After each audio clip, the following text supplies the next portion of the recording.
Is there such a thing as a woman's religion?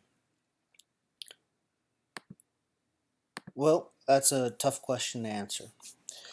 The dilemma that I faced was how to even begin to approach such a question. After long deliberation, I realized, well, maybe I should first define religion.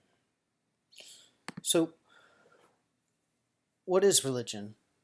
One definition, according to our folks at Webster, is the service and worship of God or the supernatural, a commitment or devotion to religious faith or observance, or a personal set or institutionalized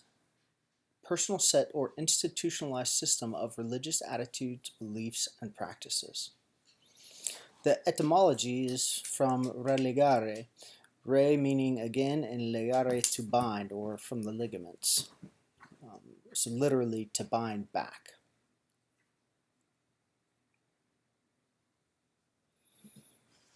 Okay, so now I have religion defined. What next? I didn't really know where to go. So a light went off in my head, and I thought of one of my favorite books, which is The Screwtape Letters by C.S. Lewis. The book was originally published in 1942, and it's a series of letters between a senior demon and a junior demon. The senior demon's name is Screwtape, and the junior demon is his nephew by the name of Wormwood.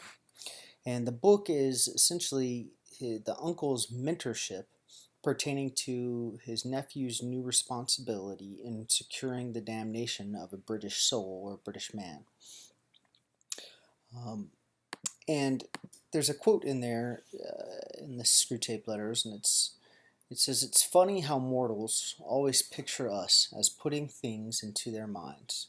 In reality, our best work is done by keeping things out."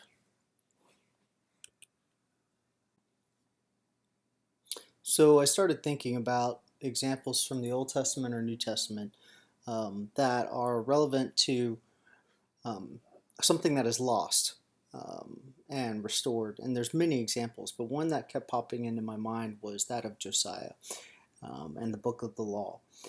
And in 2 Kings in the Old Testament, chapters 22 through 23, it recounts King Josiah essentially finding something that is lost, and the way that Screwtape is telling his nephew that their best work is done by keeping things out of humans' minds.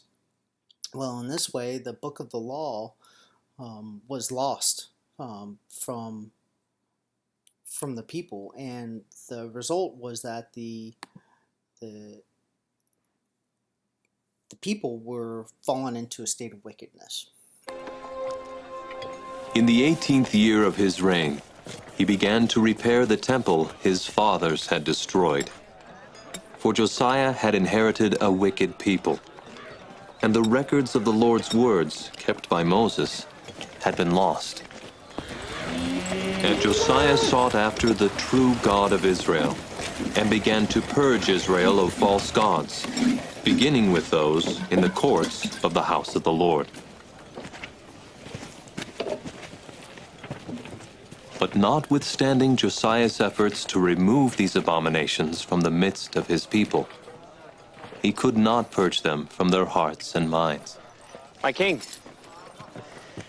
I come with word. The silver that is in the temple treasury shall be gathered tomorrow and delivered to the workmen that do labor on the temple. In their hands shall the temple of the Lord be again made whole, and with it the hearts of a few will be recovered.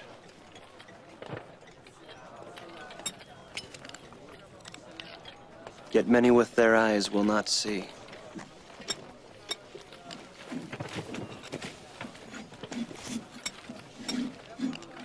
And with their ears will they not hear.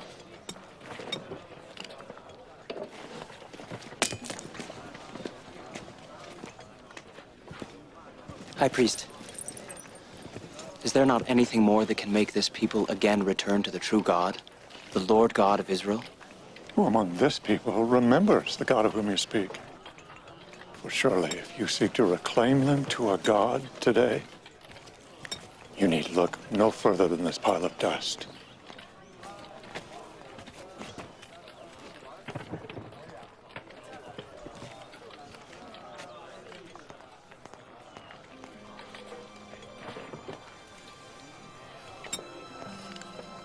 Such was the evil that had taken root among the Lord's people. Indeed, such was the evil that had taken root in my own heart.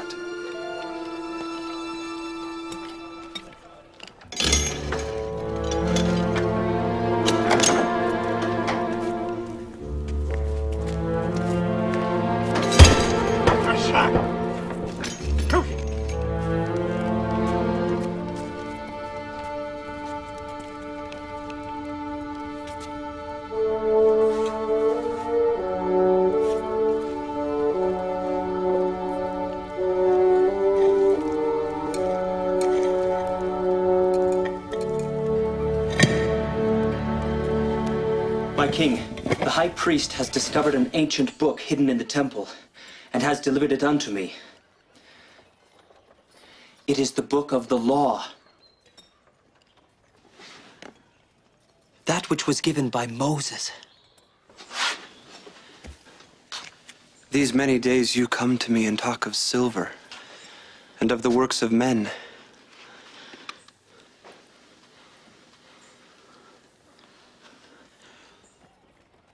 And yet today,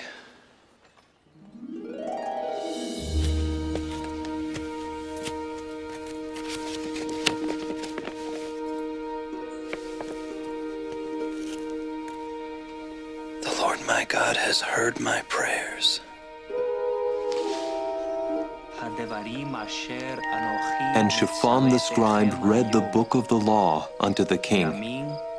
And the king heard the word of the Lord as if spoken for the first time.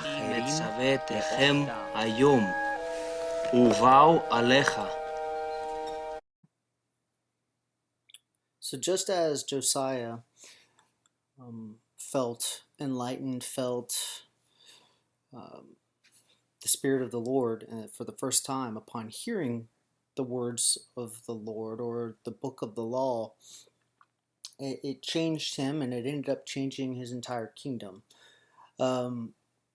So going back to the screw tape letters, and our best work is done by keeping things out. So what is being kept out nowadays? Well, to me, as a so to speak an outsider looking in, as a male, one thing that I see that is being kept out is the emphasis on the righteous women from the scriptures being held up as an example to others. One thing I would like to do is to focus on an artist by the name of Steve Nethercott and some of his works of art. In his works of art, he does what I never found or never saw when I was growing up, which was he takes the scriptures and stories from the scriptures of women, of powerful women, of heroic women, and creates artwork around them. And I think what he does here is exactly a counter to what Wormwood and Screwtape are trying to do, which has been done for many, many centuries, which is to diminish the role of women in the church, diminish the role of women in society. And yet here he does the opposite. He holds them up as exemplars. So first you have Esther, the queen of Persia, who was a Jew and she's a story of courage. She was willing to sacrifice her life with the hope that she would be able to save all of the Jews that were currently living in Persia. Next you have the story of Rebecca at the well, which is a story of knowing individual worth, she eventually became the wife of Isaac, and and from Isaac you have Jacob and the 12 tribes of Israel. Next you have the story of Ruth, and Ruth and Naomi. Ruth was Naomi's daughter-in-law, and Naomi was in a sad place, and asked her daughters to leave her to die, and Ruth refused. Ruth refused to leave her to die, and said that she would stay with her. And Ruth is really a true story of loyalty. Next, you have the story of Hannah, who is a story of faith, and she was unable to bear a child, but she prayed with faith to the Lord that she would have a child, and that if she would have a child, that she would dedicate that child to the Lord, and she did.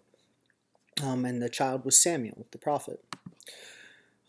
Next, you have the story of Mary, who gave birth to Christ and saw Christ, her son, crucified on the cross in pure agony, and stayed with him through his entire ministry and through the resurrection and onwards. And finally, we have another piece of art that is not by Steve Nethercott, but I feel is just as important. Um, It is a picture of a young mother tending to her young plant or her young child, and hovering over her is her eternal mother, and there's a quote that I'd like to share. It says, "Motherhood is near to divinity. It is the highest, holiest service to be assumed by mankind. It places her who honors its holy calling and service next to the angels. We know that the culminating act of all creation was the creation of woman."